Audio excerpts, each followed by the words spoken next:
गांधीवादी मूल्यों के प्रबल संवाहक पूर्वांचल के गांधी के नाम से विख्यात डॉक्टर सरपुनन गांधी ने बृहस्पतिवार को लोकतंत्र और संविधान की रक्षा हेतु सतपथ पैदल मार्च की शुरुआत की। यह मार्च गोरखपुर से दीनदयाल उपाध्याय विश्वविद्यालय तक प्रस्तावित था, जिसमें उनके साथ 5 सत्याग्रही भी शामिल थे। ये पैदल यात्रा केवल एक व्यक्ति की पीड़ा नहीं, बल्कि छात्रों, शिक्षकों और आमजन के अधिकारों की पुनः स्थापना का स्वर बन गई। सत्यपथ नामक यह यात्रा पूर्णतः गांधीवादी विचारधारा से प्रेरित रही। एसएसपी से मुलाकात के दौरान डॉक्टर गांधी का तर्क। मार्च के दौरान डॉक्टर सरपुनानंद गांधी अपने सत्याग्रहियों संग वरिष्ठ पुलिस अधीक्षक डॉक्टर गौरव ग्रोवर से उनके कार्यालय में मिले और विश्वविद्यालय में व्याप्त भ्रष्टाचार व अन्याय की विस्तृत जानकारी दी। उन्होंने सदा हुआ लेकिन गूढ़ प्रश्न पूछते हुए कहा। एसएसपी डॉक्टर ग्रोवर ने इस पूरे प्रकरण को गंभीरता से लेते हुए बताया कि जांच अंतिम चरण में और शीघ्र ही न्याय की घोषणा की जाएगी। उन्होंने डॉक्टर गांधी से जनहित में आंदोलन स्थगित करने का अनुरोध किया। डॉक्टर गांधी ने प्रशासनिक आश्वासन और लोकतांत्रिक मर्यादाओं का सम्मान करते हुए सत्याग्रह को फिलहाल स्थगित करने की घोषणा की। उन्होंने स्पष्ट किया कि यदि न्याय में किसी प्रकार की देरी या भटकाव हुआ तो वे पुनः गांधीवादी मार्ग पर चलने को विवश होंगे।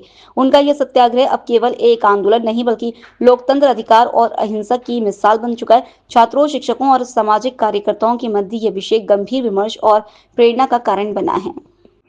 आज मैं गोरखपुर में मौजूद हूँ और इस वक्त डॉक्टर संपूर्णानंद मल के घर, और ये पूर्वांचल गांधी कहे जाते हैं। और आज 17 तारीख को ये इनका जो यात्रा है, पद यात्रा है, इसको यात्रा डीडीयू तक जाएगा और ये सत्य पथ के लिए लड़ाई लड़ रहे हैं, सत्य की लड़ाई लड़ रहे हैं। और डीडीयू इनके साथ बहुत अत्याचार, अन्याय किया हुआ है और उस अन्याय के खिलाफ लगातार पत्र लिख रहे हैं, रात दिन पत्र लिख रहे हैं। पत्र लिख करके सरकार को अवगत भी कराया है। इसके बाद भी इनको हाउस अरेस्ट किया जाता है और आज के डेट में भय है कि इन्हें अरेस्ट करने की कोशिश की जाएगी। लेकिन अब ये क्या करेंगे, इससे हम बात करेंगे। सर नमस्कार, मैं केएन साहनी, सच्ची रिपोर्ट से। जी वेलकम साहनी जी और सच्ची रिपोर्ट को। कौन मुझे अरेस्ट करेगा? जैसा कि पिछले बार अरेस्ट किया जा चुका है, आज आपने लिखा हुआ कि अरेस्ट न किया जाए, मांग की है आप कि मुझे अरेस्ट न किया जाए जी, मुझे सतपथ पे जाने दिया। यह मैं लिखा हूं कि मुझे अरेस्ट से अच्छा है कि मेरे साथ न्याय कर दें, ठीक है ना? ये शब्दावली मेरी है। और अरेस्ट कौन करेगा? कौन ऐसा है अरेस्ट करेगा? किस बात के लिए अरेस्ट करेगा? क्या मैं कोई अपराध किया हूं? विश्वविद्यालय अपराध किया है, अरेस्ट क्यों नहीं विश्वविद्यालय को करता है ये प्रशासन? विश्वविद्यालय को जेल में डाले प्रशासन। बायोलेट करेंगे आप, रुके रहिए, बायोलेट करेंगे आप गवर्नमेंट ऑर्डर से और शासनादेश से जो रोज निकलता है उससे आप बायोलेट करेंगे रेगुलेशन को, उसे एक्ट तोड़ेंगे, हत्या करेंगे कानून का, पार्लियामेंट से बने कानून को आप कह रहे हैं कि कौन अरेस्ट करेगा? मैं आज उनको अल्टीमेटम दिया था और कलेक्टर साहब से भी मिला था। कलेक्टर साहब श्री कृष्ण करुणेश जी से डॉक्टर गौरव ग्रोवर एसएसपी साहब से मिला था, इस मीडियम सिटी मजिस्ट्रेट। उस दिन उन लोगों ने रोका था कि नहीं आप नहीं करेंगे, हम विश्वविद्यालय से बात करेंगे। विश्वविद्यालय मनमानी चलेगा? विश्वविद्यालय कानून तोड़कर चलेगा? और एक कुलपति सहित पूरे कमिश्नरी के लोग और ऑनरेबल गवर्नर का मैं बार बार कह रहा हूं कि अब मैं जो है इफिगी बर्न करूंगा, पिकेटिंग करूंगा। कान में ठेठी है, आंख से दिखाई नहीं देता है कि क्या बात है, कितनी पीड़ा, किस किस लेवल पर मैं चला गया हूं, मेरा एजिटेशन कहां जाके बोल रहा है। आखिर मैं किस कारण से, जहां से जो सोर्स है कानून का, उसको मैं कह रहा हूं कि नहीं चलने दूंगा। कहां क्यों बैठा है? विश्वविद्यालय क्यों खुला है? मुझे विश्वविद्यालय निकालकर 300 आचार्य योग्य, कौन मैं योग्य नहीं तो 300 आचार्य कैसे योग्य इस विश्वविद्यालय में? आज मैं देखिए तिरंगा 14 वर्षों से सत्याग्रह कर रहा हूं। अनएम्प्लॉयमेंट, पुबर्टी, डियरनेस और टोल टैक्स, खाने पीने पर टैक्स, समझ गए ना? और 14 वर्षों के बाद आज अपने लिए तिरंगे का इस्तेमाल करने जा रहा हूं। सड़क पर उतर गया ना, अभी उतरने चल रहा हूं। देखता हूं इस जिले की किस प्रशासन की औकात है, वो रोकता है। जहां रोका गया वहीं सत्याग्रह करूंगा सड़क के ऊपर। और विवश ना करें लोग, नहीं तो मेरे फेफड़े में और लीवर में सब में सूजन है। डिस्ट्रिक्ट हॉस्पिटल की रिपोर्ट है, पहले पता करें। और मैं बैठ जाऊंगा तो सारा दोष इन लोगों का होगा। बराबर ये रूल को वायोलेट करके विश्वविद्यालय चलेगा। और आप कह रहे हैं मैं बराबर 6 महीने पहले इनको पत्र लिखा हूं, 8 महीने पहले कान में उंगली डाल के सोया हुआ है प्रशासन और सब लोग। और मेरा भाई, आपने क्यों मुझे बर्खास्त किया?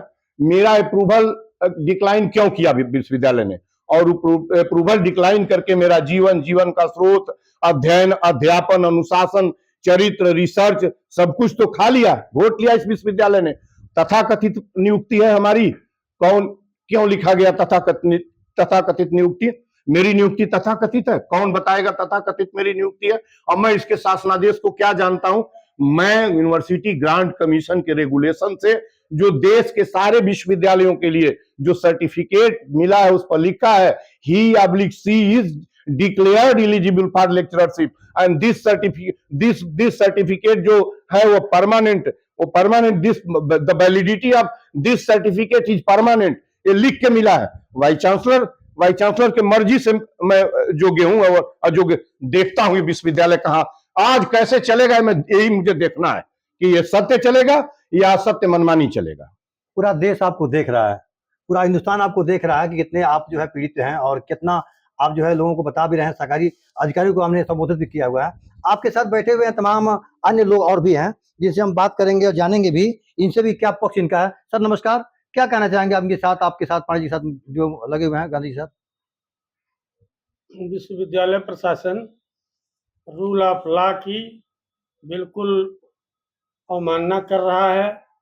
विश्वविद्यालय प्रशासन यूजीसी से गवर्न होता है, यूनिवर्सिटी ग्रांट कमीशन से, शासनादेश से विश्वविद्यालय नहीं हाँका जा सकता। मल्ल जी के साथ सघन अन्याय हुआ है। विश्वविद्यालय प्रशासन कृपया यह स्पष्ट करे कि तथाकथित नियुक्ति कौन सी होती है।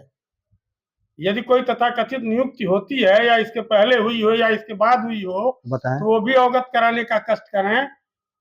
अन्यथा की स्थिति में अपने इन काले कारनामों को वापस लेकर अविलंब मल्ल जी को सेवा में वापस लें। इससे ज्यादा कुछ कहना अपनी अवमानना है। इससे ज्यादा कुछ कहना अपनी अवमानना है, रूल ऑफ लॉ की अवमानना है। मैं क्या क्या कहूँ। विश्वविद्यालय बिल्कुल अपनी मर्जी से हाँके जा रहे हैं। अपनी मर्जी से हाँक के जाओ और शासनादेश का हवाला देकर तथाकथित नियुक्ति कैसे हो जाती है भाई? तथाकथित नियुक्तियों का सुना आपने, देखा आपने, तथाकथित कह करके इन्हें टर्मिनेट किया गया और इनके साथ अन्याय हुआ। इनके साथ और पांडे जी भी मौजूद हैं। पांडे जी क्या कहेंगे आप इस पर? देखिए, बहुत पहले से कहावत चली आ रही, सत्य जो है परेशान होता है परंतु पराजित नहीं होता। आज डॉक्टर साहब के साथ जो तथाकथित कहा जा रहा है वह तथाकथित विश्वविद्यालय प्रशासन को पहले देखना चाहिए था। उस समय क्या था, उसके आंख में जो है उसकी आंख अंधी हो चुकी थी। जब आपकी नियुक्ति की गई तब आंख अंधा था। उस समय विश्वविद्यालय प्रशासन को नहीं दिखाई पड़ा और इनके ऊपर ये आरोप लगाते हुए हटाया गया कि आप तथाकथित नियुक्ति आपकी की गई है, जो सरासर डॉक्टर साहब के साथ अन्याय किया गया। अगर डॉक्टर साहब के साथ न्याय नहीं हुआ तो हम लोग तब तक बैठेंगे जब तक इनको न्याय मिल नहीं जाएगा। और अभी हमारे अन्य साथी आ रहे हैं, हम धीरे धीरे जो है लोग मिलते जाएंगे और इनका कारवां बनता चला जाएगा। अगर यहाँ नहीं होगा तो यहाँ के बाद हम लोग फिर चलेंगे सीधे राज्यपाल के निवास पर और वहीं पुतला दहन का कार्यक्रम होगा, वहीं स्थल पर। पांडे जी यही होगा। ये चलने कैसे पाएगा विश्वविद्यालय, कैसे चलेगा? लोकल से लेकर ग्लोबल तक की खबरों के लिए देखते रहिए सच्ची रिपोर्ट।